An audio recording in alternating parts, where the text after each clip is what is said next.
Selamat malam Pak dosen dan teman-teman semuanya. Perkenalkan, nama saya Julia Ceciliana Anggrini Bunga, NIM 2003040111, semester 5, Konsentrasi Politik Indonesia, Program Studi Ilmu Politik. Di sini saya akan mempresentasikan tugas UAS mata kuliah Politik Lokal dan Otonomi Daerah. Dosen pengampu Bapak Ahmad Syafruddin, SIP, MA.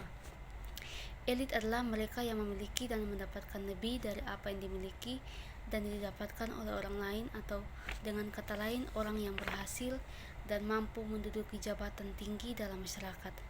Mereka terdiri dari para pengacara, ilmuwan, tokoh agama, mekanik, bahkan mafia yang umumnya dikenal pandai dan kaya. Sedangkan elit politik adalah individu yang memiliki banyak kekuasaan politik. Yang dimaksud kekuasaan adalah kekuasaan sebagai kemampuan untuk mempengaruhi orang lain, dan kekuasaan sebagai kemampuan untuk memengaruhi perbuatan keputusan kolektif.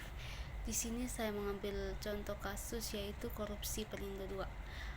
Pada tahun 2020, BPK telah mengeluarkan laporan kerugian negara akibat kasus dugaan korupsi.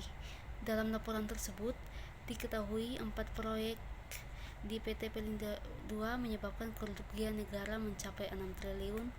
4 proyek tersebut di luar proyek pengadaan mobile crane dan quay crane kontainer yang dugaan korupsinya ditangani oleh Barreskrim Polri dan KPK.